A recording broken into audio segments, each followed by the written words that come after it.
Hey everyone, this is Jason from Intricate Art Spine and Body Solutions. You can check us out at intricateartseminars.com.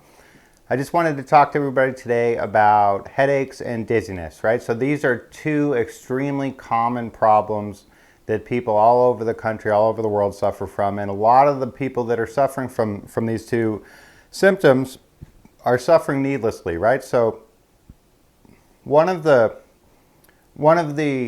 unfortunate things about the way that a lot of medicine is practiced nowadays is that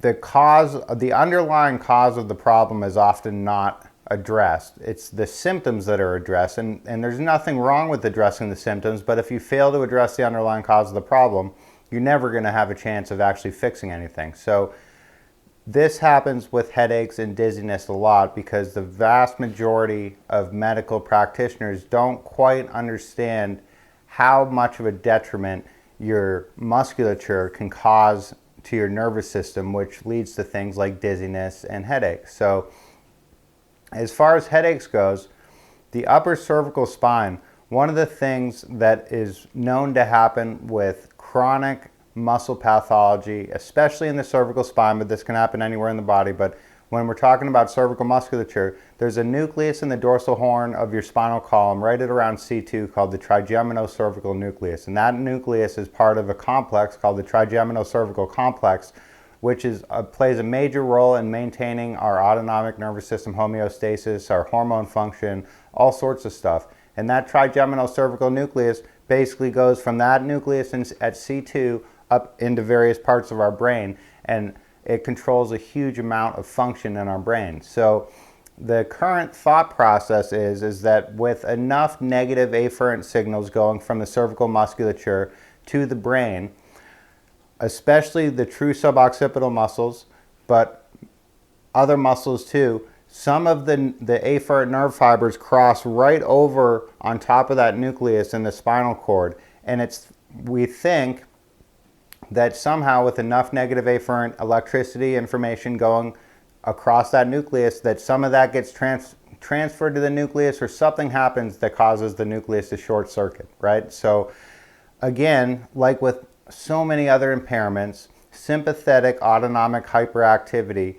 is a huge problem when we're dealing with headaches and dizziness both. So remember, the upper cervical spine is a parasympathetic dominant portion of our spinal column, secondary to a few of the cranial nerves. The ones that we can really treat as far as physical therapists go with needling and other treatments are the vagus nerve and the trigeminal nerve. So remember, the vagus nerve, the auricular branch of the vagus nerve, innervates three parts of the ears: the concha of the ear, the Simba concha, like Lion King, Simba, the Simba concha, and the inside of the tragus, so the inside of this little triangle here. Those areas are commonly innervated by the auricular branch of the vagus nerve. So that's a very, very powerful way to stimulate the parasympathetics and depress sympathetics. So remember, parasympathetic stimulation has a reciprocal inhibitory effect on sympathetics and vice versa. So the upper cervical spine, since it has so much parasympathetic dominant innervation up there, when the sympathetics are chronically hyperactive, that reciprocally inhibits parasympathetic function, and it leads to all sorts of problems like excessive concentrations of pain-amplifying chemicals, decreased concentration of pain-relieving chemicals like beta endorphins. So when the sympathetics are chronically hyperactive, it reduces the amount of beta endorphins that are released from the hypothalamic pituitary adrenal axis. So aside from treating the muscles, right, you should directly treat the parasympathetic autonomic nervous system, along with removing as much pathologic tissue, especially from the cervical spine, but from the body in general. And another really important thing to think about when treating headaches and dizziness is treating the pelvic floor. So the pelvic floor and the upper cervical spine, along with the ear, are the three parasympathetic dominant portions of the body that we can treat. Other parts of the body do have positive effects on regulating the nervous system towards homeostasis, but those three areas are the most parasympathetic dominant and the most direct way we can reduce sympathetic hyperactivity. So one of the reasons people start to experience headaches oftentimes later in life, I believe, is that our sympathetic nervous system has had enough years to be chronically hyperactive, which is how most people are living with chronic sympathetic hyperactivity, that at a certain point our body just reaches that point of dysfunction and our upper sympathetic limit threshold gets hit, and then everything starts to dysfunction, and we notice it first in the most parasympathetically dominant innervated areas in our body, again being the pelvic floor and the upper cervical spine. So that's why so many men and women around the age of 40 or 50 start to experience headaches and pelvic related problems like erectile dysfunction, incontinence, different things like that. One of the primary driving factors of that is that the body has been sitting in sympathetic hyperactivity for long enough to cause enough inhibition of the parasympathetics to lead to all sorts of things. And one of the most common things the body does to alert us to problems is make things hurt. So that's why we get headaches a lot.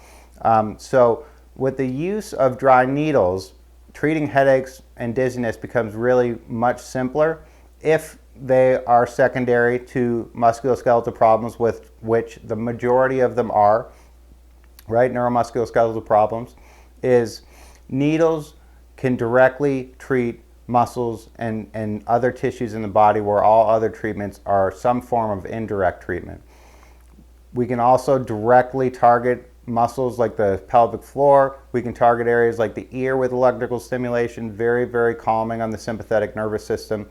So needling allows us to, one of the most important things needling allows us to do as far as treating headaches goes, is to treat the periosteum itself. So you have about 16 different muscles that attach in between your ears on the back side, about 8 on each side. And a lot of those muscles, so at least 6 of those muscles, go from our head all the way down to our tailbone. So if those muscles get tight and they get shorter, they pull on the occipital and the sacral attachment areas, and they cause inflammation of the periosteum, so periosteitis, right, or periostitis, however you want to pronounce it. One of the awesome things that needling does, and again, one of the reasons this works so well, is that because the periosteum has a much stronger connection to the autonomic nervous system than does muscle tissue, is we can directly seek out and treat inflamed periosteum with the needle. So healthy periosteum feels really hard, like hitting a table or a piece of metal. Inflamed periosteum starts to feel mushy and soft. So the softer and mushier the periosteum is, the more inflamed it is. So that is periosteum to seek out, target, and treat, and put low frequency electrical stimulation through it. I like 1 hertz, but low frequency is typically considered 1 to 5 hertz. That's the best frequency at dampening sympathetic hyperactivity. One of the mechanisms that it does this by, that's been researched quite a bit, is low frequency electrical microcurrent through the needles releases up to 4 times the amount of beta endorphin from the hypothalamic pituitary adrenal axis, the HPA axis. And beta endorphins in general, are endogenous opioids, painkillers that our body produces. So just by reducing pain, we're going to reduce sympathetic hyperactivity, we're going to reduce periosteal inflammation, we're going to increase blood flow, increase microvascular circulation, and heal the periosteum. So I think the reason that people get chronic headaches so often is that the muscles may be treated and the joints may be treated, but the periosteum is never treated, because unless you've been treated with needles, your periosteum has never been touched. Following needling the upper cervical spine, the ear, the sacral area, any other tight tissues I may find, right, I always like to follow up my treatments with joint manipulation, spinal manipulation. The upper cervical spine is an extremely important and mobile joint in the cervical spine. C1-2 provides 50% of the rotation of the cervical spine. So if any of those joints get deviated and stuck out of place, they're going to put the muscles out of place. And remember, joints don't move themselves. Some external force has to move them. So either some type of accident or tight muscles are most commonly the cause, right?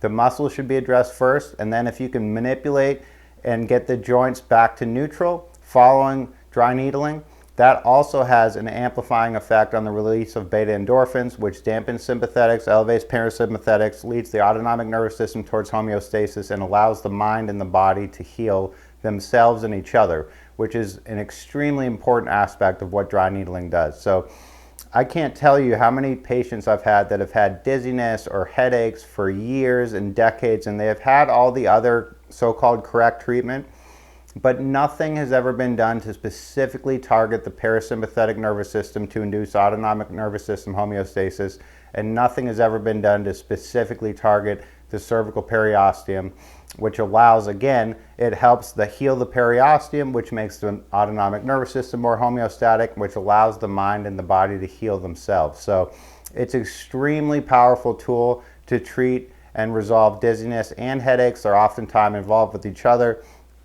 But that is, if you've suffered from either of these conditions for a while, or you've been trying to treat these conditions without the use of dry needling and joint manipulation, I highly recommend you seek out these treatments. It's very effective.